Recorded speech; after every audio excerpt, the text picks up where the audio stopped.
Welcome everyone so far. We'll wait for a few more people to log on here and we'll get things started. Thanks for being on time and ready to go.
Welcome again. We're just gonna give a couple minutes here for any latecomers to join up and we'll get the ball rolling here probably 2 minutes at least. And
I'll give another 30 seconds or so. We got a few people just sort of popping on, so I'd hate to miss it there. So yeah, just 30 seconds here and we'll get started unless there's any objections.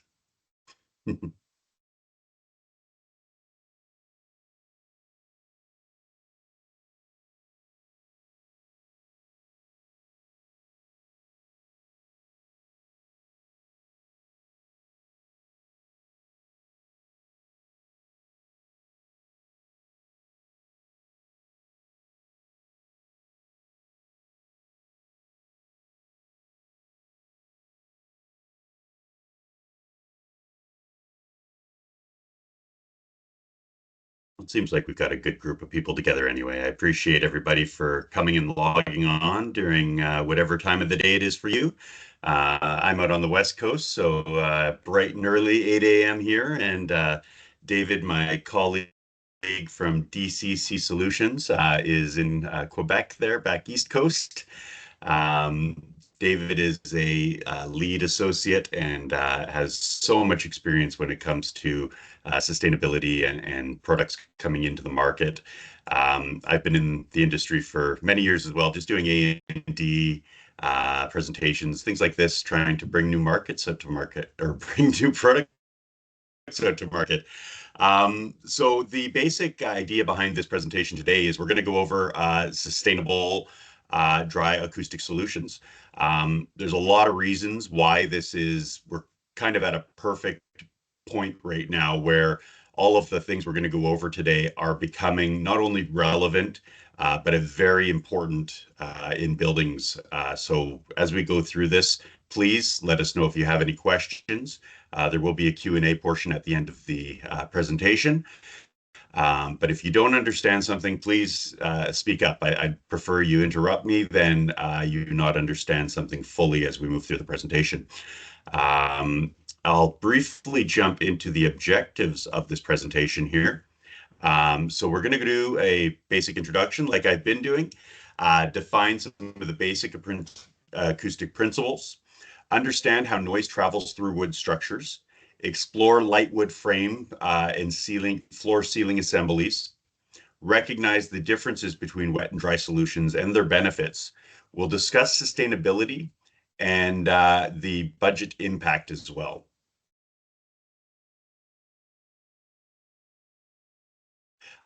So what do we do on a day-to-day basis?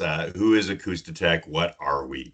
Acoustic actually represents a number of brands. So as I mentioned, DCC, David, who's here with us today, they represent Firmacell coming out of Germany, a James Hardy brand. We also represent Suprema and all of their acoustic lineups. So not their building envelope products, but anything acoustic that comes out of their portfolio. We also now work with Pack International, who are very well known for their acoustic clip and hanging systems. So very wide portfolio, I'd say. We try to have literally a solution for everything, no matter what the building structure type or needs of the client. So that's essentially who Acoustic is. We spend a lot of time dealing with acoustic complaints and in-law suites, things like that. The negative perception of wood buildings is a big factor, and it's constantly something that I deal with with builders and developers. Code regulations dealing with sound, weight, sustainability, fire. All of these are very important things that we deal with, and the abundance of products and misinformation on the market. One of the most important facts that we probably bring up during this presentation is this point. There's so many products on the market, many in which just state, they have an IIC or an STC or even a LEED, association. All of these things that products cannot have on their own, but yet they tend to be marketed that way. So we'll touch on quite a bit of this as we're going through the presentation. So in context, why is all of this important? Well, 65% of multifamily residents have experienced a noisy neighbor, whether they've made a public complaint about it or not. It's just a typical fact of living in multifamily buildings. I just moved from a single family home to a townhouse, and even though it's only a duplex, the sound propagation through the building is more than I expected. The number one cause of avoidable resident conflict is noise. It's that easy. As we know, remote work went up in Canada from 4% to 32% due to the pandemic. So that was a big change. So a lot more people spending more time in their homes. New York noise complaints rose by 42% in the first months of confinement. So you can tell that these issues became very well known very quickly. The waking time spent at home went from 50% to 62% at time in 2020. Again, mostly because of the pandemic, but we've all changed our lifestyles since that point. We haven't become accustomed to going out and going to pubs and events as much as we used to. It's a real struggle to just leave home nowadays. Hybrid workplaces have become the norm. 17% of businesses say back to office has been something that they're looking to do as soon as possible. But there's a lot of people still working from home, even on partial basis. So noise has never been more important in multifamily buildings. As we move on, what I'd like to cover first is some of the basic acoustic principles. So these are the principles that we use, RWDI would use, most architects like yourselves would be aware of. Let's just touch on these quickly so you're aware of them. It doesn't get too in depth. We don't want you to be the acoustic experts. We want you to be able to call on us as your acoustic experts. But these principles at least give you an idea of what you really do need in a structure to help with noise propagation. The first and probably the most important one is mass. We've seen this for years. with concrete, concrete used in either concrete building or a concrete topping, typically just concrete used to stop sound moving across a space. One of the other most important factors is flanking. So when I stomp, that energy does not stop where I stomped, right? That energy travels through the floor to the beams, to the joists, to the ceiling. It moves throughout the entire structure. So, how do we stop that? Well, the most viable way that we have right now is decoupling. So, in a perfect world, perfect decoupling would be, we've all seen Back to the Future, the hover car, right? It doesn't touch the ground, right? Even when they hop in the car, it still hovers. That would be perfect decoupling. We don't have hover technology, unfortunately. So right now we rely on, you know, things that we like to promote, like textile products. Really help with the next factor that comes up is ceiling. So not the roof you're ceiling, but the ceiling as in room for space to or for sound to come into that room. I usually describe this as a hotel room. The most typical situation is I don't hear anybody above me or below me in a hotel, but I hear every bit of noise that comes through that gap in the door. So that is an example of ceiling. Where you might see this on a more typical basis would be the ductwork in a building or junction boxes that are back to back, wall to wall in a party wall. Those can be real issues for ceiling. The biggest one lately has been pot lights. Pot lights everywhere. Pot lights here, pot lights there. It's all accounting and basically causing issues with ceiling in that space. So, really important factor. It's something I don't deal with a lot on day to day, but just being aware of it can actually help out quite a bit. Void treatment. So, void treatment is how do we treat a void space? So whether it's in between a joist, floor ceiling assembly, are we going to fill it with batting? Maybe we're going to half fill it. What can we do in a floor system to add to take care of some void treatment? So these are all different factors that you would keep in mind when you're trying to take care of an acoustic space. All of these five factors, very, very important. And if you can understand these, moving through the rest of this presentation should be easy. When we talk about flanking mitigation, like I mentioned, it is not just one path, right? When I stomp, that energy didn't just stop there, right? This shows a basic example of 5 quick paths that energy can travel just from one dropped item. Now, when we talk about mass timber, this increases even more. I recently saw an engineering presentation where they said there are 12 points of transmission points of flanking in a mass timber building. So very, very important in these wood structures that we do as much decoupling as possible to try and mitigate this. Now, the way I always talk about flanking is where's the best place to stop it? Well, you want to stop it at the transmission point. So where you see that blue ball dropping, the more you can do there to decouple is going to help that flanking from stopping. We can add more treatments in this structure, but let's try and stop it at the source. That's the most important part. The drawing on the left kind of shows you how sound is measured. Here's a sound source on the one side traveling through the wall. How much of that sound traveled through that wall? It's a same thing when we're talking about a floor ceiling assembly. How much of that sound travels through that assembly? This is a very important slide when we're talking about people's perception of sound. Now, we usually play this as a bit of a game, and I can't get you guys to all put your hands up or stand up, but kind of play in your head because we all have different perception of sound based on our environment, our working conditions. These all play a really important factor. So this doesn't necessarily dictate what your age is. It might dictate what your ear's age is. What's the right word there? So let's go through this very quickly. If we talk about 8 hertz, this is a sound wave that everybody should hear. I apologize if your speakers are turned up too loud. This is not a great noise.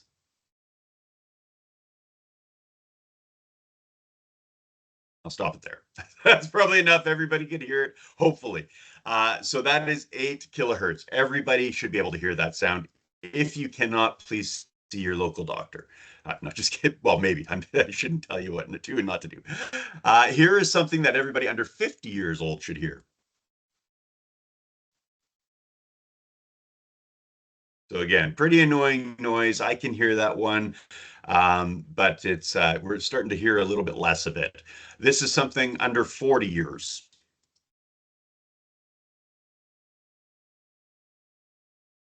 I can just barely hear that one. I'm 44, and I've worked on construction sites my whole life, so that's just barely there. And I've got the source sound here. Let's hear. Let's see how everybody does on this one.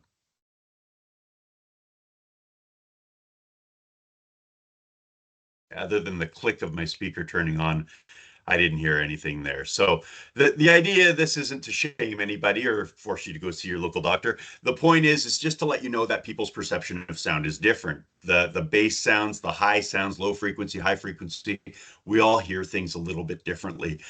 So person in unit A may have a different complaint than somebody in unit B. So really all the slide is doing is bringing you to that awareness. So let's get into the two main points when we're talking about measuring sound in buildings, in multifamily buildings. We know that airborne noise, the sound transmission class STC, is required by code in Canada. And that trickles down to your provincial code, to your local city code, all the way down. So everybody is on the same basis here. The minimum STC is 50. Now, the ASTC required, so this is what we call the apparent flanking. So the ASTC of the building minimum would be 47. Now, what does that mean? Well, sound transmission is typically anything like my voice traveling across the speakers through your room, your TV on, telephone ringing, your dog barking. These are all examples of sound traveling through space. And like we talked about at the beginning, one of the easiest ways we deal with this is with mass. That's been traditionally the easiest way to go about it. Now, the ASTC, as I mentioned, is what's tested on site.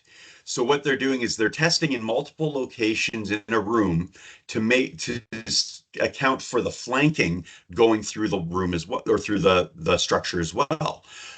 So apparent STC is what you're going to see on a lot of reports coming back now, rather than what was F before. It used to be F for field. Now you're going to see ASTC.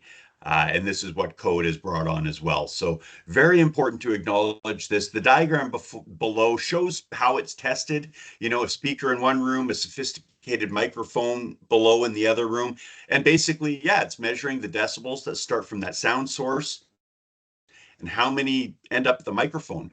There's a very complicated algorithmic curve that's done in math that computes it all after the fact, but that then brings you to your actual on-site ASTC. I hope I've explained this one clear enough because it's a really important one. If not, please let me know. We'll have some questions there at the end. Impact noise. So this is the other side of the coin. We talked sound transmission. Now we talk impact, right? We were talking about that banging being something that happens quite frequently. Footfall, chairs dragging, things like that. That's impact noise. So impact noise in the US has a required 50 IICs. That's impact isolation class. Unfortunately, in Canada, there is no required IIC number. This gets challenged sometimes, but the fact is there's no required number. There is a recommended number, as you can see, of 55. So it does force this to be a little bit neglected sometimes by builders, by developers, but it's just a matter of just meeting code. You know, that can be the easiest way to, or not the easiest, but the most cost-effective way of going about doing an assembly is just meeting code. So 55 is recommended, but it's not always met. The AIIC, again, isn't required. There's no required apparent flanking IIC number in Canada. Now, is this changing? We are seeing that in the new the new coming out code in 2030 from Canada will dictate an IIC, a minimum IIC required. We do not know what that number will be yet. We're hoping it will be the same at least as the US and hit that 50 marker, maybe higher. 55 would be amazing. But the good news is that's coming. Where I see that having a huge impact is a lot of these companies that are promoting, underlay products that have IIC 77 or an IIC 80 something. My hope is that it's going to put an end to a lot of those because they're not going to be able to market themselves that way if they're not able to really achieve those numbers. So, hope for the future is how we'll leave this slide. And as you can see on the diagram there, that's measured more with what's called a tapping machine, which we have a bit of an illustration later on to show you. But same type of thing. They measured the decibels at the top and how many come through the tested assembly. So here is that slide telling you, yeah, what is tested, right? What is actually compiles these IIC and STC numbers? Well, it's all of these different assemblies, right? Um, that's why you can't just state my product has a 72 because yes, while it may have a 72 on that upper left-hand drawing in the corner, it's not going to have a 72 when we're talking about, the bottom, the right hand. They're different products, of course, but I'm just trying to show you different assemblies with the same product are going to equal different numbers. So we're always testing that assembly. We're not just testing a product at any point. No product, even a delta. This is important. Every presentation, somebody pops up afterwards, and I'm sorry if you're that person on here, but says, "What about a delta? I love delta." A delta is a little bit better, but it still is only tested on one assembly. It's tested on that same concrete assembly that everybody's cheating to get that 72 number on. So when you go to, say, a website a little different, maybe like Acoustic, you'll actually see multiple test results for a product. It'll actually say a 9-meter slab will have this result. Here it is on a light wood frame structure with a concrete topping. Here it is with this. That's how you get real data. It actually can be helpful rather than a detriment just looking at a product that gives you one number that you have no idea where it came from. And I probably preached on this one too long, so I'm going to move on, guys. Uh, all right, so this slide gives you a quick little video here.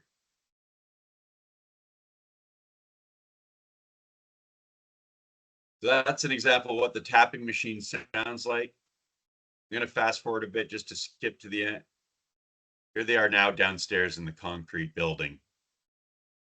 So, right, concrete building, amazing. If I did that same test in a lightwood frame building, it would not be this quiet. Impossibly. It just would not happen. You could have, like I said, the exact same product on that different assembly, and you're going to get a completely different reaction. Now, I love this slide because this slide triggers the emotional response. You're going to get builders that have not ever heard the difference between a 50 IIC to a 55 to a 60. And the reason this is important is because, as I kind of described before, this is an algorithmic curve. So when we go from a 50 to a 60, we're literally doubling the acoustic value of that assembly. So listen carefully. We're going to start off with a 50 and move up.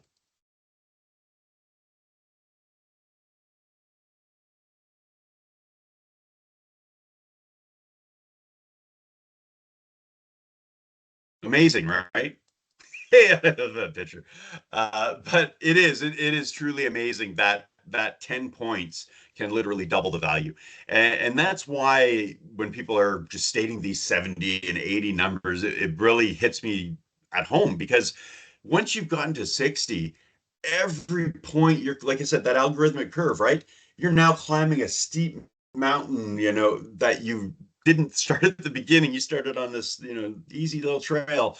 Once you've got up to the top and you're going almost straight up, it becomes very difficult. Every point you achieve past there is more and more difficult. So, very important just stating that when we're looking at a slide like this. So let's talk about the propagation of noise in wood construction. That's kind of the important part, right? Can a light wood frame structure achieve or be as efficient as a concrete structure. And the crickets, I know all your mics are muted, muted, but the crickets are true. It can actually do it, but look at all the effort that had to go into that light frame structure to get there. I have three, four different acoustic products in that assembly. That concrete structure, one. You see, one product, and we'll touch on why as we go forward. But concrete, like I mentioned, it has that high STC, that ability to stop sound transmission to start with. Wood does not have that, so it needs more. It needs more layers and more effort put into it to achieve that. So here's that light wood frame structure. So this is a great structure. Hitting a 62 in a light wood frame building, you've done pretty much as you can to achieve the best that you can. So the flooring type, the acoustic membrane, the concrete, every single one of those factors adds up to meet that STC and IIC number. So what is the issue with a light wood frame structure? Well, it's a lighter structure, very prone to flanking. And because of the weight, it needs weight, mass added to it. That's that concrete topping, or dry topping, as we're going to talk about coming up.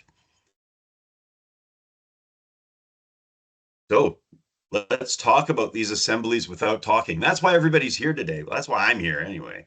the, uh, let's talk about some of the big advantages firstly. Why should a developer, a builder, an architect, engineer, why should they switch to a dry topping?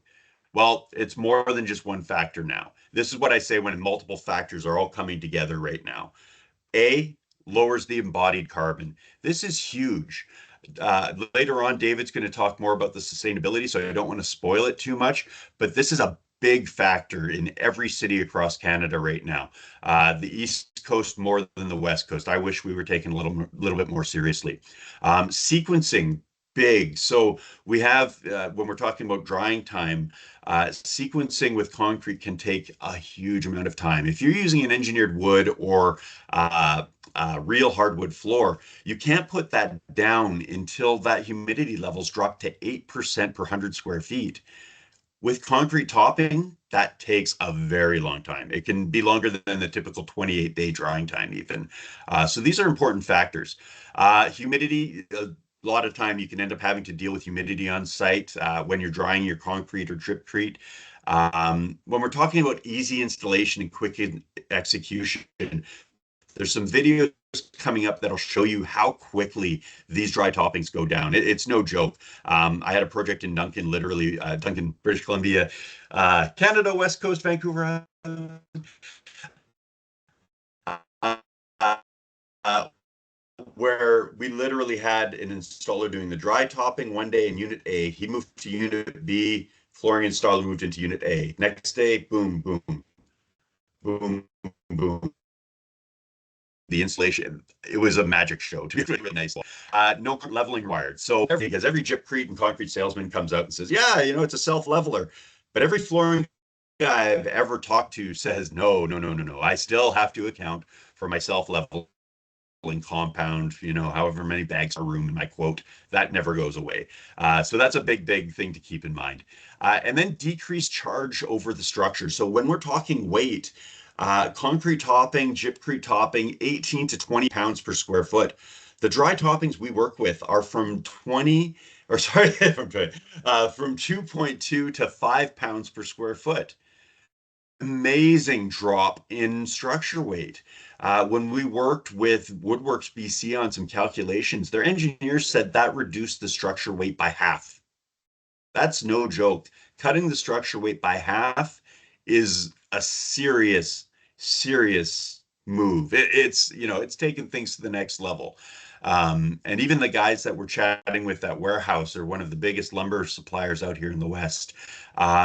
Even though they want to sell lumber, they're excited about it too, because everybody kind of wants to get on not the green train, but the ability to find cost savings for their clients right now. So this is one of those innovative solutions. So this solution is when we're using recycled rubber and felt to come up with a solution. This is a Board from Suprema. Now, this product is specifically made for use with engineered wood and laminate floated applications. You can do other products over it, like an LVP or a ceramic, but then you're putting layers of plywood over top, which isn't always the most economic thing to do in today's world. So this product, I tend to say, perfect for your engineered wood floated applications because of how easy it goes down in these spots. And you're going to watch them do it right now very quickly. So as you can see here, these are some strips that will actually go underneath party walls. So if you're really looking to separate and help with lateral flanking between units, this is one way to go about it. I wish you'd go a little faster, but go faster. He's actually doing an amazing job. Look at I'd be doing this at half the speed. Because here's what I want him to do. Okay, so literally cutting through the polyester felt with an X-Acto knife. Brings it over to the edge, breaks the seam, cuts the rubber at the bottom. Boom, it's cut to size. It's when I say it's that easy, it is that easy. He's going to leave a small gap between the wall to put some acoustic caulking later, but he's going to walk away. That's Acoustiboard. Now that, without concrete topping, light wood frame building with the clip system, so Acoustivibe clip system, you're hitting above 55 on your ISC STC every time. Every time. And I have multiple projects on Vancouver Island, BC here that can prove that. Case studies probably later on to show you in this presentation. The next product I moved to, and this is David's favorite because it's what DCC distributes. This is kind of what I call the Ferrari of replacing replacing concrete toppings. So Fermacell is literally the one-stop solution. You put this down, it's a new floated floor that basically you can put any product down on top of now.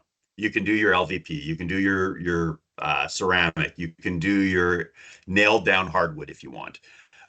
This product is literally designed to be compatible with everything. Very, very durable. In fact, we actually have started recommending this go down before the party walls. This will actually save with waste on site. So you can do the entire floor before the party walls go up. And then, like I said, very durable. You'll be able to work on it and get the rest of the construction job done at the same time. Now, this picture, you can see it has the clips and it gets you to 55 plus. I've got some examples and again, a case study down here that'll truly show you what this system can achieve all on its own. Now, this is what I call over the top. No, this system is our Sofix system, which was actually designed for mass timber. So this system on a light wood frame structure is going to just, shoot over the moon. It's a more cumbersome system. So the Sofix system is about 1.5 inches, and then it has layers of plywood on top of it. So again, a little more cumbersome, but when you're looking to actually achieve higher than 60 in a light wood frame building, you have to throw everything at it, right? You need the kitchen sink. This is the kitchen sink. This is what's going to get you what you need for a very high achieving light wood frame building. So it's cumbersome, it's big, it's thick. But the one thing you may notice on this drawing, they're running conduit underneath it. So up to 1.5 inches of conduit, you can run between those blue balls in the diagram on the left that are the supporting rubber balls for the material that treats the void space between that and the subfloor. So Sofix, great solution. I'm going to show you a case study later on for a mass timber building using this product. And I hope it blows your socks off because it did mine the first time I saw it. And actually the owner as well of the building, they were very, very impressed. Here we are now getting to mass timber versus concrete. Why do we compare them? Well, because mass timber is taking a swing at concrete right now. Mass timber steel structures. We've got 18-story buildings in the works now here in Vancouver, and I'm sure there's more on the East Coast as well. So what we're looking at here is where they start. So we know, as we mentioned before, concrete is good with STC, right? That sound transmission, it is always going to achieve more than 50.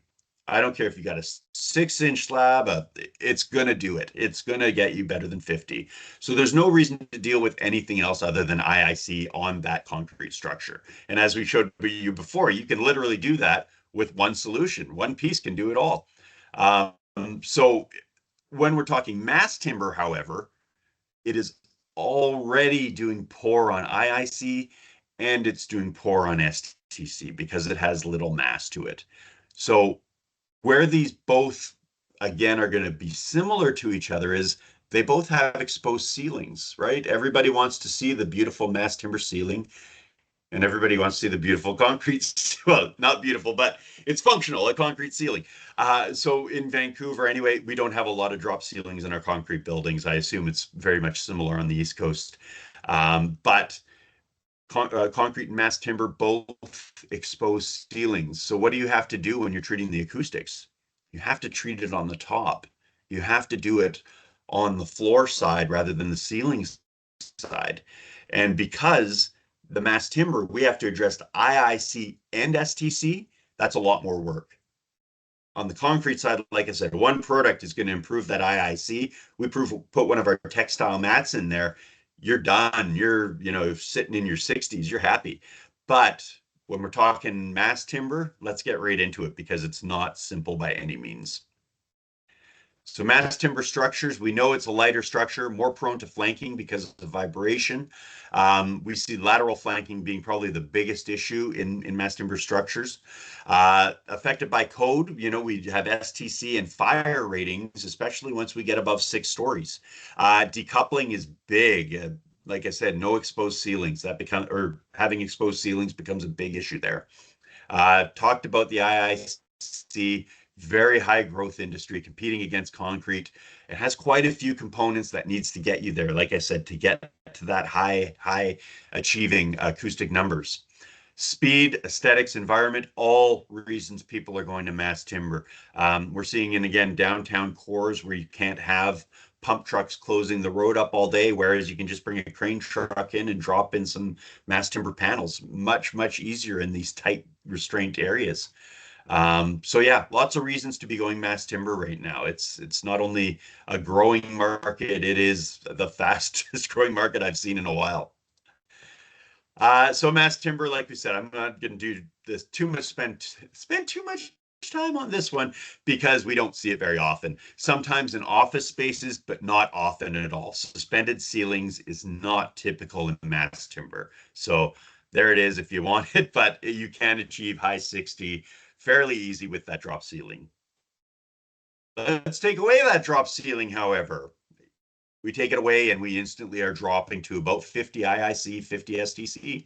This is with a concrete topping with 2 decoupling membranes. This is almost exactly what we're seeing at most universities right now. So University of Toronto, there's a case study we'll show you, but I've got University of Royal Roads University here, the exact same thing they're doing in Victoria. So we have this is a very common installation on mass timber right now. But what we are trying to do is take that concrete topping away, right? Just like we were talking in those light wood frame buildings, we want these buildings to be green. You're putting in a carbon friendly product to start with. Let's not pour the most carbon unfriendly product in the world, sorry to spoil that on you, David, on top of it. It just doesn't make sense. So let's get into those right away. Let's literally jump right into it because this is what we're sitting at right now. This is literally the newest, the greatest, the best assembly out there for mass timber right now. Fermacell has the 2E35, which is a fire-tested panel. Yes, fire-tested panel that can achieve code numbers 50 IIC, 50 STC with one material. One piece going down, we can hit 50. This drawing shows it with sauna floor over top. That's getting you above 50. So we can do it with one piece. Everybody else out there, it's here's a structure. Now let's glue this on top and glue this on top. Here's some layers of plywood. That is one heck of an assembly. We're doing it in one piece, one amazing piece that meets your fire, your acoustic, sustainability. Again, we're all going to touch on this as we get to David, but this is huge. Very, very proud of this, and so is Firmacell. Please expect this in your next pro. But seriously, this is the way to go. This is the future right here. Sofix, like I mentioned, we're going to show you that case study getting forward, but this is where it's meant to be used. This buildup right here with like it's showing the two layers of plywood, even ceramic flooring, we're achieving higher than 55 IIC STC. Amazing. And this is an actual building tested in Brooklyn, done. We'll show you the case study. Very, very proud of this one. Sofix, like I said, it's the granddaddy when you're really trying to hit those high numbers.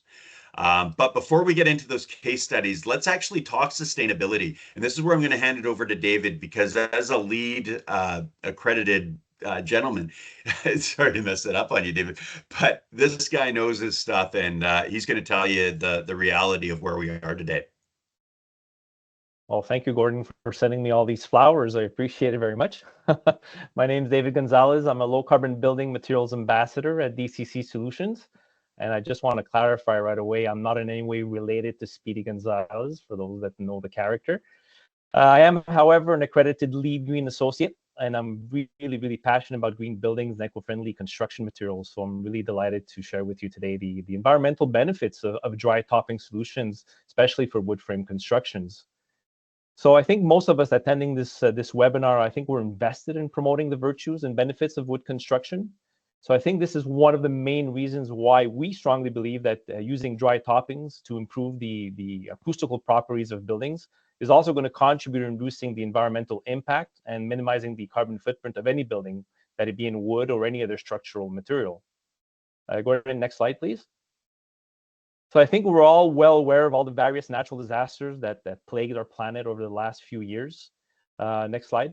The Aon Insurance Company mentioned in its 2022 report that the planet was hit by weather damages that caused over $29 billion worth of damages. So we can't doubt anymore that climate change really is having an impact on all of us. So according to the available data, the construction and operation of buildings represents almost 40% of global greenhouse gas emissions.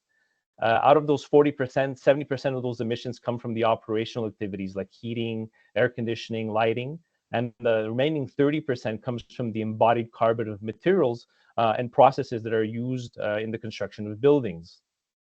So there's a lot of public pressure right now on all industries to find solutions to minimize GHGs. I think we have to look into optimizing the energy performances of buildings, but we also believe that the decarbonization of buildings requires the leadership of public authorities. Next slide, Gordon. So most cities today are encouraging the use of various strategies to decarbonize its building stock. I think by improving the energy efficiency of buildings is one way of doing it. And by replacing also the systems that still run on fossil fuels. But other professionals are also proposing a more aggressive approach in reducing the environmental impact of buildings, and that is to avoid using materials with a strong carbon footprint like concrete and steel. So embodied carbon really has become an area of focus in mitigating climate change, with a lot of jurisdictions and federal governments that are moving towards setting performance targets and requirements.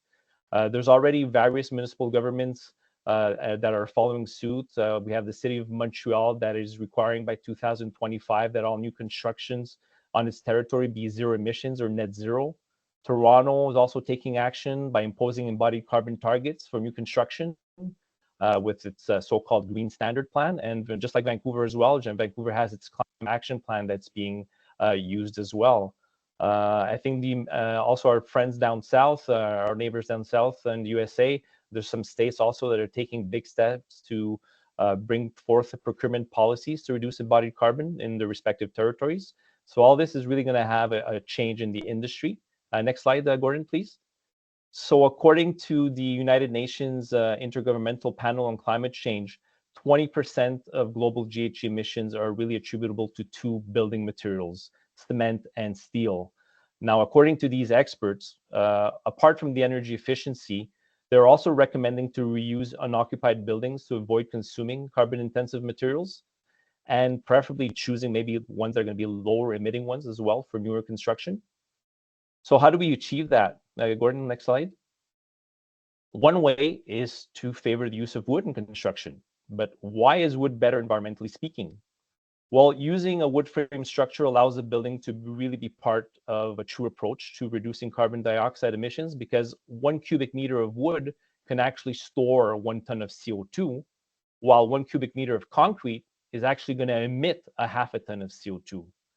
So there's no doubt that wood construction really is experiencing a real boom in Canada and elsewhere in the world. And that's why we think that building with wood is actually going to allow for sustainable transition in the construction industry.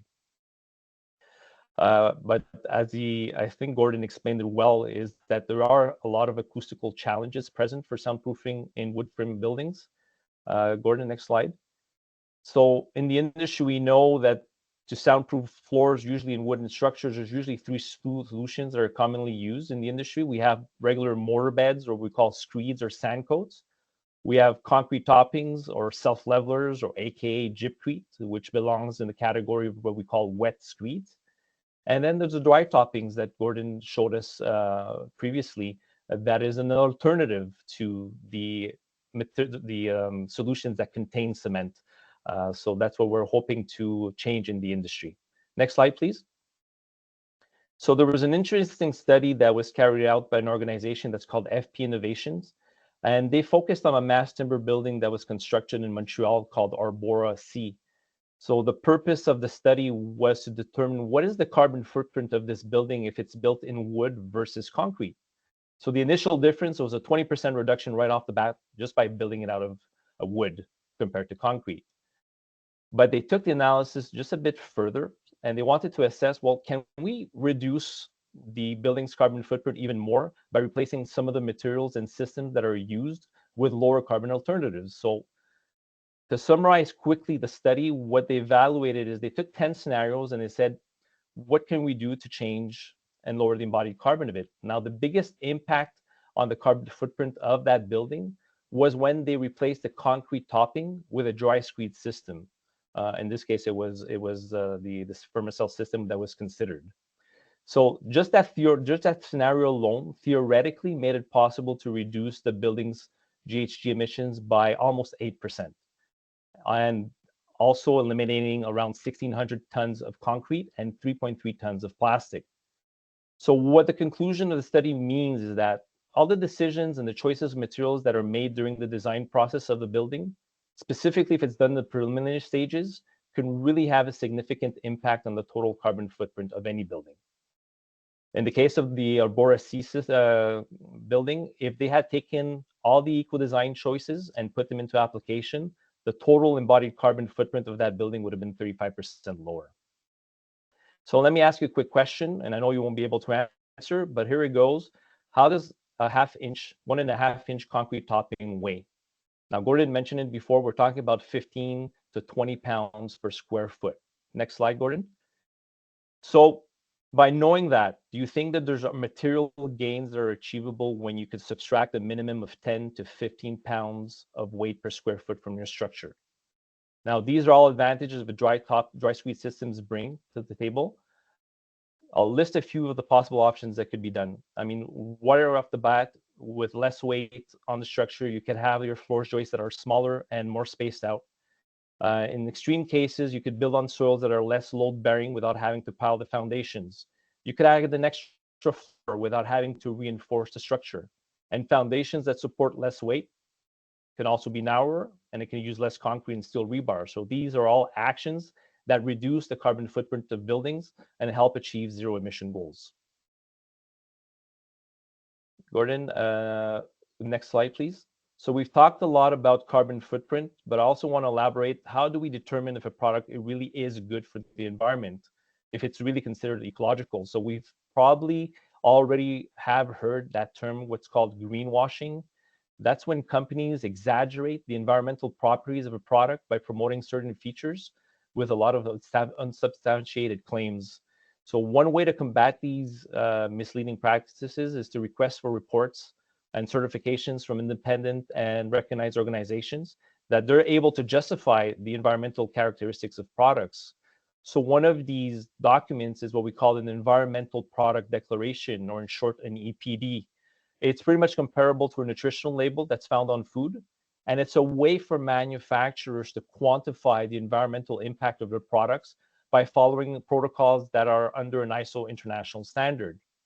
You could also use or request for health product declarations, which provides a complete disclosure of the chemical substances that could be a possible concern in products. What about recycled content? That's another aspect that has to be considered because it's part of the circular economy. Also, we spend, I think, almost 90% of our time indoors. So there's a whole aspect regarding VOC emissions from materials we call off-gassing that has to be considered as well. So there's all other kinds of certifications that exist. There's Eco Institute, Green Guard, FSC, Cradle to Cradle. So these are all certifications that are available with a majority of the dry topping solutions that we represent. Next slide, Gordon, please. So let's talk quickly about LEED. I think I get asked this question very regularly. Are products LEED certified? Well, the answer is no. The LEED certification is going to certify a building, but it's not going to certify a product. However, certain of the dry topping products that we represent, there's characteristics in there that do contribute to obtaining points for credits that will help obtain LEED certification for a project. So if you see at the bottom, there's a little table there. That's the upcoming version of the LEED, the version 5 LEED scorecard that's going to be coming up very shortly. And they're putting a lot of emphasis on embodied carbon, as you can see in the chart. So that brings me quickly at the end of my intervention. I do want to leave you with a little moment of reflection. I think with the climate challenges that we're facing today, the construction industry has to stop using the excuse of, like, we've always done it this way, so why should we bother changing? We have to dare change the existing mentalities in order to bring the industry to favor innovative solutions that are less non-toxic, they're ecological, lower embodied carbon, because at the end, that's the pinnacle of environmentally friendly architecture. So that concludes my part of the presentation. Gordon, I'll hand that over to you for the final section. Thank you very much. Beautiful. Thank you so much, David. That's always my favorite part of the presentation. I tend to pick up new nuances out of it every time. And I probably one of the number one things that I bring to people's attention is that EPD. It is such a valuable tool, especially when you're dealing with government agencies, because they want to have that instantly. And if you can have it available to them right away, it makes it a much easier process for them. So thanks a lot, David. Yeah, so touching on some takeaways here, this is essentially what I'm hoping you get from today. We are here to prevent noise complaints. Literally anything we can do to help you with your structure to achieve that. That's what I'm here for. David and I, we spend most of our time dealing with architects, developers, just finding the best solution for that structure. Now, that's not always going to be, 60 IIC, 60 STC. It's what your developer engineer team is calling for, right? So there's a lot of factors that go into that, and we're here to make sure the right stuff, right product goes into the right place there. Acoustics are mandatory in multifamily, absolutely, especially in light wood frame buildings. I'm seeing a lot of developers that are shifting from concrete to light wood frame, and they need to understand that there is a difference acoustically when they make those changes too. Rating equals assembly, a big one to take out of this, right? I kind of harped on it. A product does not equal an assembly, just like David said, a product does not equal a LEED certification. It's the assembly or the building, as Dave said. So please keep those in mind as we're going forward. And please use us as an extension of your team. We work in complete confidence with whoever we are working with. And if you need us to sign NDAs, we can, but trust me, they're not required. We will work with you in strict confidence to make sure your customer gets what they're looking for in their development. So please take advantage of us. Our request process is very, very simple. We just take a look at the architectural plans. We're going to refer to multiple, we're big data-driven companies, so we're going to refer to multiple documents to make sure that we give you the best possible solution for that. And we'll recommend them based on what you're looking for in that situation. Like I said, it's not going to shoot for the moon if you're only aiming for Mount Everest. Let's do what's needed. This is huge. I usually at this point go, hey, check out our recipe book, but we now have our Acoustic Index back on our website. Please, if you haven't, check it out. It is the end-all, I would say, on acoustics and assemblies. You can type in what assembly you're looking for, what products, flooring products you're looking to use, and it will give you sample assemblies to work with. It's not going to give you everything, but it's a good starting point. You can contact us for more details. But we will be adding a pro section to that website. So if you're an architect engineer, email us, let us know that you'd like to be registered for that, because I think that's going to be valuable for everybody out there. While we still have some time, let's do some Q&A. I'm sure there's got to be a couple questions out there. I'm not sure if Allison, you can unblock everybody's, or if they just want to even type messages. I'm not sure what works easiest in this situation. No question for the moment. Perfect. The next slide here has my contact information on it. So please, if you have any questions that you haven't been able to voice here today, please email us, call me. I'm on the West Coast, but I will definitely help you out on the East Coast while Christian's away right now. So definitely give us a call. We're always here for any acoustic needs. I can put you in touch with David as well if you have further questions regarding LEED or any of his products as well. So really, thank you everybody for coming today. It's not easy to take an hour of your time to listen to somebody talk, but I hope it was worthwhile for you. Thank you so much, Gordon and David. Have a good day. Our pleasure. Take care, everyone.